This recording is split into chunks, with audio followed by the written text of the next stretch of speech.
Hello, everyone, and welcome to episode 2 of the Check It Out series here on my YouTube channel. I am your host, of course, Scott Edwards, and today we are talking Mayu Iwatani versus Mina Shirakawa that just happened at the new beginning in Sapporo. So, obviously, this series is going to dive a lot into the past, but it's also a chance for me to talk about the current, the present, in pretty quick fashion. I recorded my podcast a few days ago, the Five Star Joshi Show, which is now out on all podcast platforms. I had my friend Dylan Murray join me for that, but you can go check that out. So that's why I'm doing this here. That's why I'm doing this now, because I want to make sure I'm able to talk about Mayu and Mina in a timely fashion, because this is a big time match, the first IWGP Women's Title match on a New Japan proper show since Secure Genesis last year when Mercedes Moné defended against Azumi and Hazuki. It's not going to be a long video, folks. That's the beauty of the Check It Out series. But what I do know is that we are going to have a lot of fun talking about this match. Of course, a little bit about the lead up for anyone who may not have known or wants a refresher, and kind of my overall thoughts on it when it's all said and done. So that's it. Let's get right to it. No reason to wait much longer. I think my favorite part about this match, right, is that everything this match was about was for Mina, it was about proving herself, right? It's about showing that she deserves to be in this spot. It's about trying to show that not only is she capable of such an opportunity, because listen, the thing with Mina is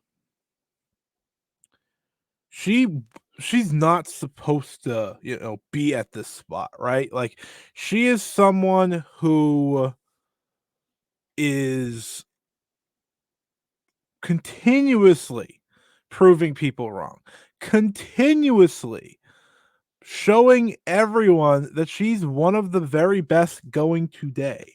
And I'm very happy for her. Like, every time I watch her wrestle, I'm more and more impressed. Obviously, she had the crowning moment a year ago at Stardom Grand Queendom when she won the white belt, but this was the biggest match of her career. The New Japan stage, new beginning in Sapporo, and she's facing the Stardom icon, the icon of pro wrestling, as I call her. She is facing Mayu Iwatani. That's as big as it gets for the IWGP Women's Championship. This title, obviously, the conversation around this belt has been going on and on and on for a year and a half now since it was created. But we're starting to see what this title should be. We really are. We saw that incredible match between Mayu and Shuri to kick off the year. And now we are building on that prestige with this match here. This match only went 12 minutes and 28 seconds. And again, the continued complaints that I'm going to have, or any real complaints that I'll have during this review, is about that time, because I do think this match and these two have a greater match in them without a doubt if they get 5 more minutes to tell their story. But we'll get to that. Of course, the story here is Mayu was not sweating this match at all. Mina may have pinned Mayu in the lead up on a house show, but she wasn't sweating this. She called her a bug and she was going to squash that bug. Like, the interview that Mayu had, which I broke down big time, Five Star Joe's show. Go check that out. 28 minutes covering that interview. Go check that out if you want to hear more. But the words she had about Mina really showed the unique relationship between these two.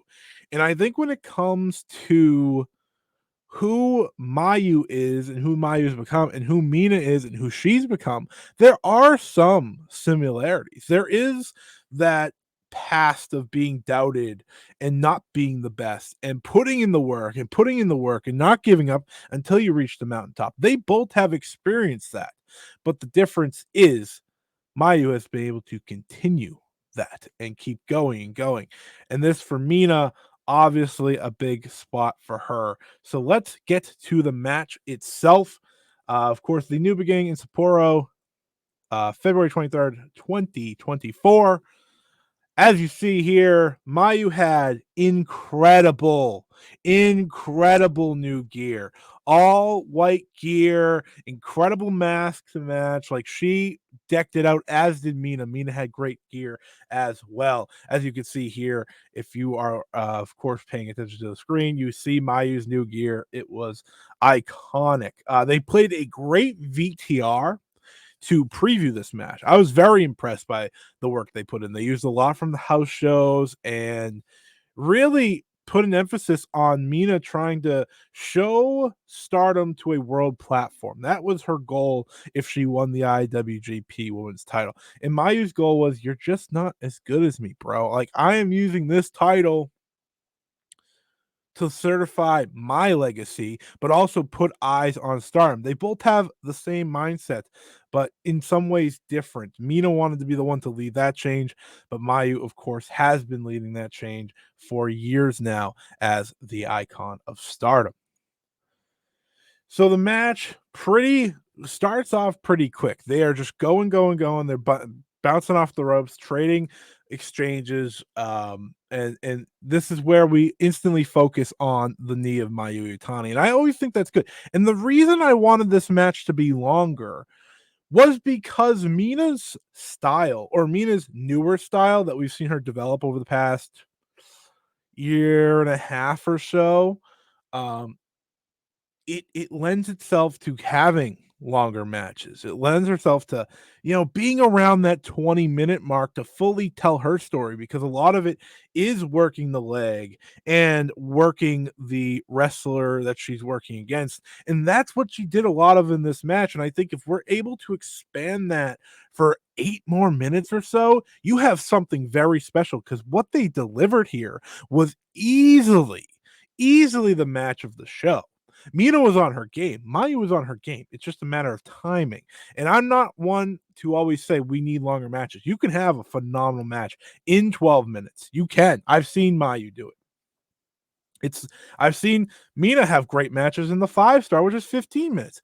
But when it's a world title feel, and when it's Mina's newer style, you want that time. And I think they would have really benefited from that time. But I should probably just be happy with the 12 minutes, truthfully. It could have been a lot shorter. But Mina is working the leg as you'd expect. Hits a crazy great dragon screw from the top, which was stunning. But that's the beauty of who Mina has become. She uses these, I like to say, Muto like moves in many ways. Like, that is the offense that she's leaning on. It's very Keiji Muto-esque in some ways. And she is in control here, but it's when she's going for her electric chair dragon screw that Mayu gets back on top. And this is where the match went from, all right, this is fine, to, okay, here we go. And, like, again, this match isn't like going to be on any match of the year awards or anything at the end of the year. Truthfully, I don't know how many Stardom fans are going to remember, but I hope New Japan fans do, because this was the best match on this show. You have 5 title matches and they stole the show easily. Nothing came close to topping this. So I hope in that respect they get some respect. And I don't want to see, like, oh, well, the rest. No.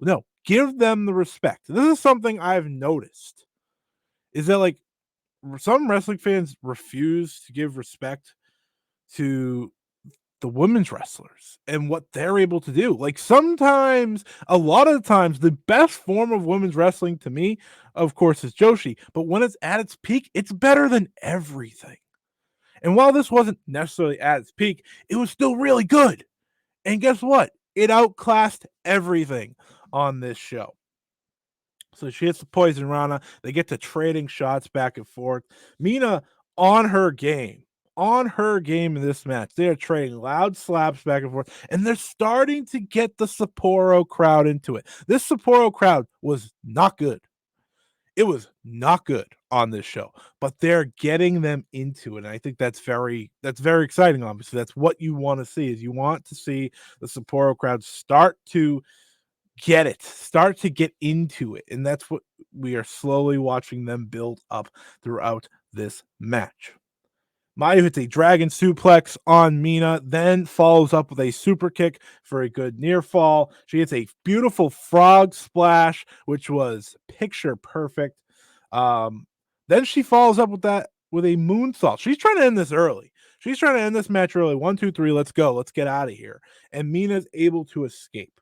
And that's when she's able to get back on top in her offense and really start working in the her leg submission and eventually the figure four. So she hits the electric chair dragon screw, which I think is a great move. I love that she came up with that. It always looks weird because obviously it's her taking the leg and sometimes it looks like the wrestler slams down, but this was a really good one.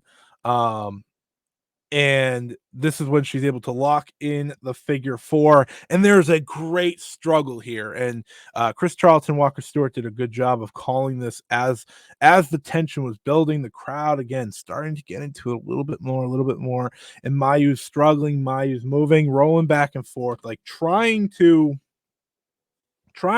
her best to get to the rope. She is not going to tap out. That's not something Mayu does. But eventually the leg's going to give out. Eventually there's not going to be enough. And the beauty of when you watch a Mayu title match is her ability to make you believe that she could lose, but it's also the ability to win. And she does such a great job at that, especially here. So she's able to get to the bottom rope. Just an awesome struggle, but Mina stays on the offense. She hits an impaler DDT for a good kick out. And she's again going for now the figure four, the figure four collection Mina. Is that what it's called? What is figure four driver Mina? I of course am drawing a blank here. But she's going for her finish and her super finish that she pinned. Oh, figure four driver Mina. Thank you. So she's going for her super finish, the same move she pinned Mayu with. And this is just easy store. This is easy build up, easy story. If you've been following their build ups in the matches, you know Mayu has lost to this. So there's a lot of intrigue in that. And I think that's great. You know, I think that's what we're looking for ultimately. And here's again the great image of the struggle between these two wrestlers. And Mayu just getting to the rope. Mina was so believable in this. And Mayu reverses the figure four into a tombstone. We don't always get the Mayu tombstone, but when we do, it's always so great. It's always so great. She follows up that with a missile drop kick from the top rope. That was picture perfect. And then a nasty, nasty stomp to Mina. And she hits the moonsault. And then I'm just thinking, oh wow, okay, you know, it's pretty good. That's pretty good. Good match. You know, we've seen obviously Mayu win with the moonsault countless times. So I thought it was a good match, especially because we're on this New Japan show. Are they gonna allow them to create the extra drama? Are they gonna allow them to go all the way here? But no, Mina kicks out, and this is when the match gets to that next territory of really, really good, and kind of the territory that I'm looking for to make it to, especially on this New Japan show.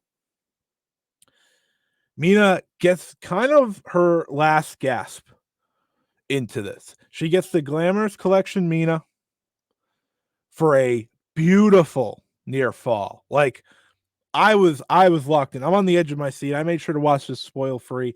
I thought Mina might have won it there.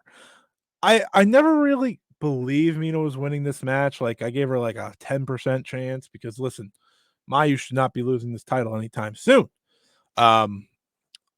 But Mina made me believe, and that's why she's so good. That's why she's so good now. She makes you believe, and she gets that Glamorous Collection Mina, and Mayu kicks out at 2.99999. Such a good moment in this match.